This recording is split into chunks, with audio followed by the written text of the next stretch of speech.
Good evening and thanks for joining us for 12 News at 10. I'm Mark Curtis. And I'm Karima Devine. Tonight, an Arizona sheriff's deputy has been fired and arrested, accused of asking a suspect to have sex with him as he was transporting her to jail. 12 News journalist Chase Golightly is here after going through all the arrest documents. And Chase, prosecutors say he may have done this before. Mark Creepy, that's right, but this is still all under investigation. But allegations in this case are serious. A deputy using his position of power for sex. Pima County Sheriff's Deputy Travis Reynolds now sitting in an orange jumpsuit. The 22-year-old accused of sexual misconduct while on duty. This particular offense that is alleged is very, very concerning. According to arrest documents, on March 19th, Reynolds was transporting a woman to the Pima County Jail when he started making comments about her appearance, calling her hot. Once they arrived to the jail and parked, the documents claim Reynolds told the woman while they were both still in the deputy's cruiser, he could help get her out of her case. He then said they could go to a hotel to have sex or she could perform oral sex on him. When she didn't respond, he asked again. Reynolds then reportedly showed her several videos on his cell phone of a man and woman having sex. The victim believing the man in the video was Reynolds. She told investigators during this whole process she felt awful and terrible, asking Reynolds repeatedly to take her inside the jail, but he refused. Until the documents claim Reynolds asked the victim to show him her breasts, which she did. After 2 hours of being in the car together, security camera footage shows Reynolds walk the woman into jail. The victim in this case is very afraid of this defendant because of that power position that he had, of the power dynamics, and that he might retaliate against her. The Tucson Police Department started its investigation. When they questioned Reynolds, he didn't deny the allegations, only saying it may or may not have happened. However, he also said there was a conversation about an arrangement for them to have sex, but that was brought on by her. Reynolds is facing a kidnapping charge and was given a bond of $200,000. Now, a spokesperson with the Pima County Sheriff's Department said they were notified by the Tucson Police Department of Reynolds' arrest and fired him. We're live in the studio. Chase Golightly, 12 News. Chase, thanks. New tonight, a U.S. Marine and a Glendale native is accused of stealing powerful military weapons from his base in California and selling them here in Arizona. Court documents say that Andrew Amaryllis worked as an ammunition technician at Camp Pendleton, where he allegedly took restricted weapons, including Javelin missile systems and military-grade ammo, and brought them to Arizona to sell. Investigators recovered at least one weapon designed for battlefield use, but they are still working to learn the full extent of how much was stolen. He is now in federal custody. A grand jury has indicted an NAU fraternity member in connection with a deadly hazing case. Back in January, 18-year-old Colin Martinez died from alcohol poisoning. An autopsy found that he had more than 5 times the legal driving limit of alcohol in his system. Prosecutors say that Cardell Eslick forced Martinez to drink the alcohol, leading to his death.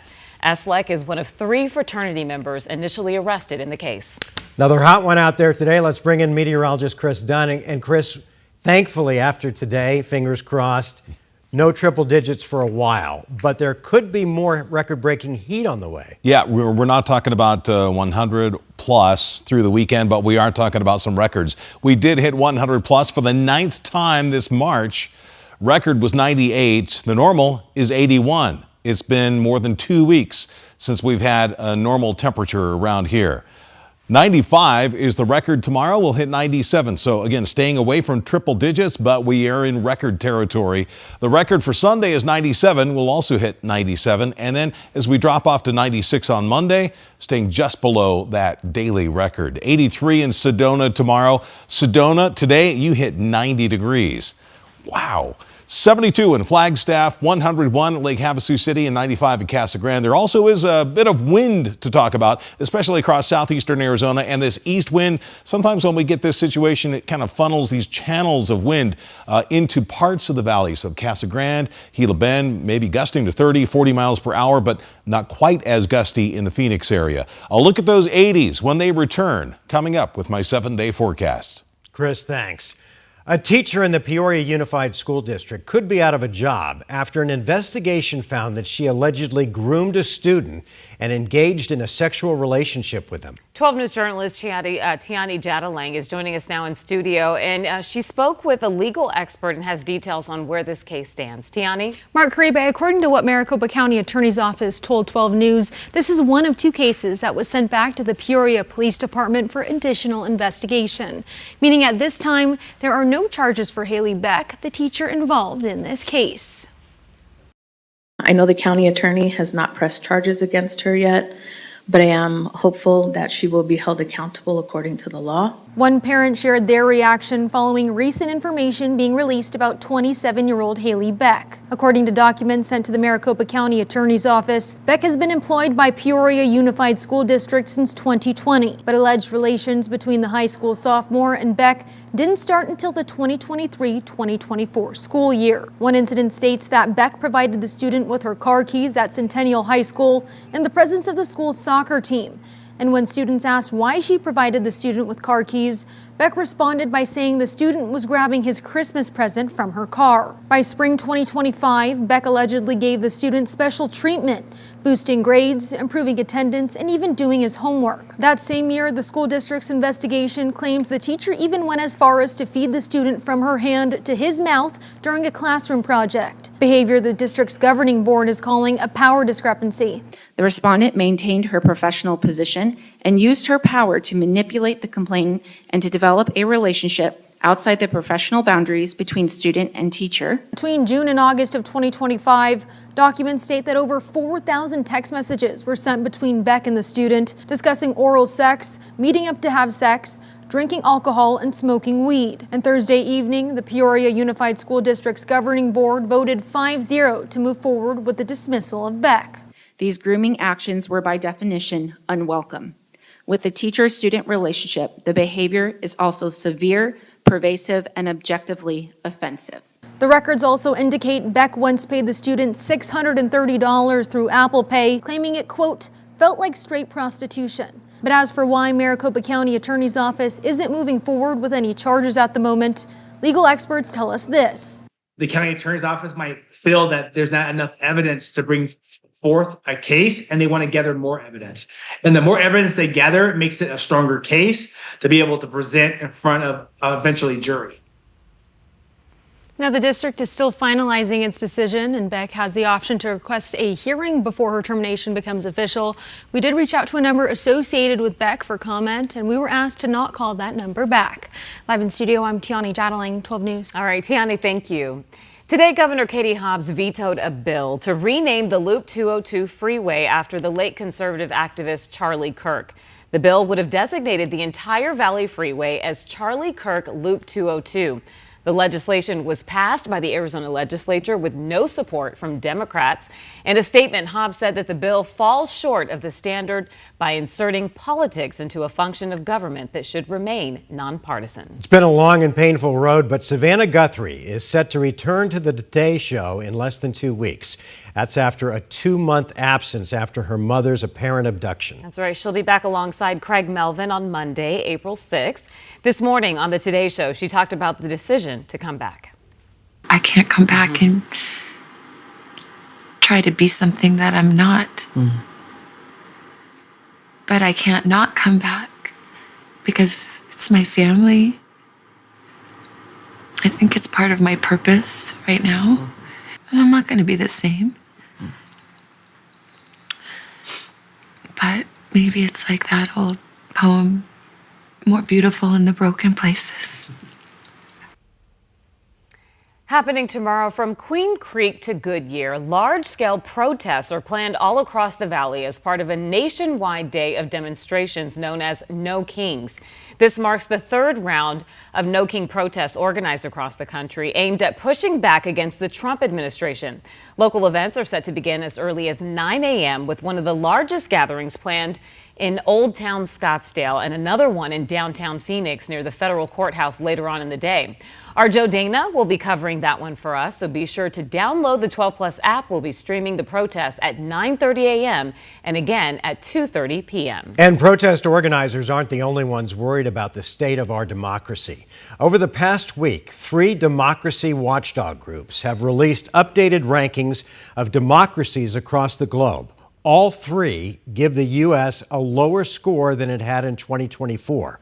The first two watchdog groups listed here compiled their scores based on a 100-point scale.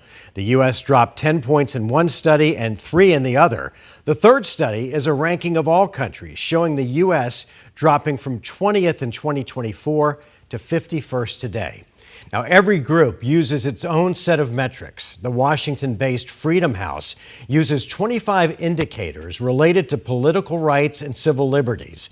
Reasons for their score declining, score for the U.S., includes legislative dysfunction, the executive branch acting unilaterally, and President Trump weakening anti-corruption safeguards. The president defended cuts that he made to anti-corruption positions last year, saying they unfairly targeted businesses and political enemies.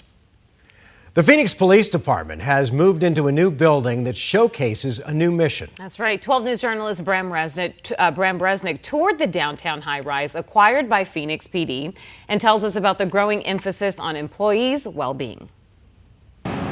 From the basement of the half-century-old Phoenix Police headquarters. So compared to when I came on almost 20-some years ago, this is a gigantic leap forward. To the full 15th floor of a downtown high-rise. Many of our employees have different challenges in their daily life. It could be stress-related, work-related. It could be home life things. The Phoenix Police Department's new home showcases its growing emphasis on employees' personal well-being, from police dispatchers to SWAT officers. We take a holistic approach, a whole mind-body approach to the wellness of an employee. The 15th floor Employee Assistance Center brings together counseling space with licensed mental health clinicians, a lactation room, and quiet areas where officers and dispatchers can de-stress in cryo lounges. There's a growing recognition that dispatchers on the 22nd floor are on the front lines with officers and need some of the same services. Our 911 dispatchers, they're hearing the screaming and the yelling and auditorily experiencing these events along with us. The ramped-up focus on mental health comes as the Craig-Tiger Act, a state law that mandates counseling after critical situations, is up for renewal at the legislature. I'm grateful we've come to today that nobody will have to fight for treatment and not have to face the same stigma that Craig did. Rebecca Tiger's late husband, former Phoenix police officer Craig Tiger, developed PTSD after a deadly shooting. He took his own life in 2014 after leaving the force. Rebecca said his illness wasn't recognized. Mental health is forefront of everything we do now. We recognize the cumulative effects of what officers see every day. Police Chief Matt Giordano, who took the top job last year, said the cost of not helping officers shows up in performance problems. We need to recognize that employers, so instead of disciplining them, look for ways to help them. That was Bram Resnick reporting. The Craig-Tiger Act renewal is moving through the legislature right now and is expected to pass. The law mandates 36 free counseling visits for first responders after critical situations, including deadly force or witnessing a death.